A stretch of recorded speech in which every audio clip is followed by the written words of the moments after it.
हर हर महादेव। श्री शिव महापुराण विद्येश्वर संहिता अध्याय 2। शिव पुराण के श्रवण से देवराज को शिवलोक की प्राप्ति।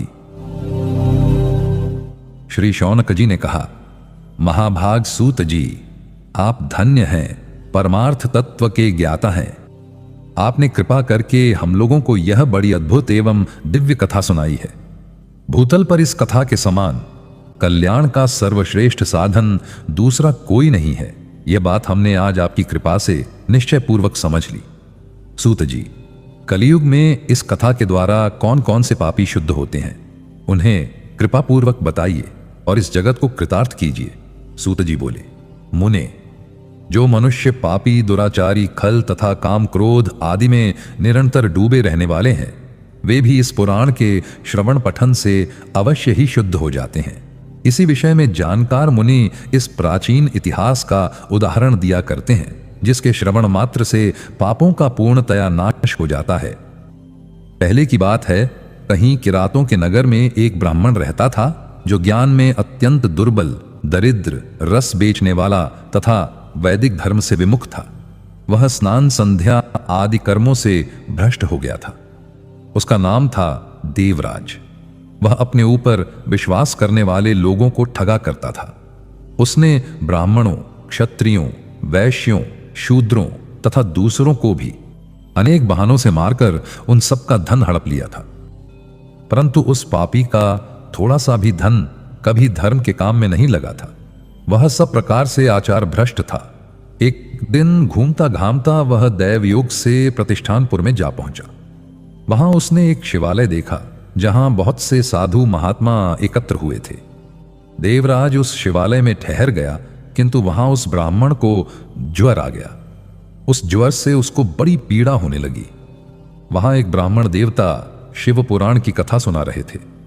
ज्वर में पड़ा हुआ देवराज ब्राह्मण के मुखारविंद से निकली हुई उस शिव कथा को निरंतर सुनता रहा। 1 मास के बाद वह ज्वर से अत्यंत पीड़ित होकर चल बसा। यमराज के दूत आए और उसे पाशों से बांधकर बलपूर्वक यमपुरी में ले गए। इतने में ही शिवलोक से भगवान शिव के पार्षदगण आ गए। उनके गौर अंग कर्पूर के समान उज्ज्वल थे, हाथ त्रिशूल से सुशोभित हो रहे थे। उनके संपूर्ण अंग भस्म से उद्भासित थे और रुद्राक्ष की मालाएं उनके शरीर की शोभा बढ़ा रही थीं। वे सब के सब क्रोध पूर्वक यमपुरी में गए और यमराज के दूतों को मार पीट कर, बारंबार धमकाकर उन्होंने देवराज को उनके चंगुल से छुड़ा लिया और अत्यंत अद्भुत विमान पर बिठाकर जब वे शिवदूत कैलाश जाने को उद्यत हुए, उस समय यमपुरी में बड़ा भारी कोलाहल मच गया। उस कोलाहल को सुनकर धर्मराज अपने भवन से बाहर आए।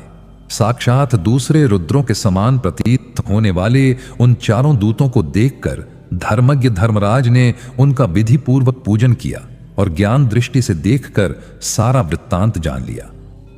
उन्होंने भय के कारण भगवान शिव के उन महात्मा दूतों से कोई बात नहीं पूछी, उल्टे उन सबकी पूजा एवं प्रार्थना की। तत्पश्चात वे शिवदूत कैलाश को चले गए और वहां पहुंचकर उन्होंने उस ब्राह्मण को दयासागर स्वाम शिव के हाथों में दे दिया। अध्याय 2 समाप्त।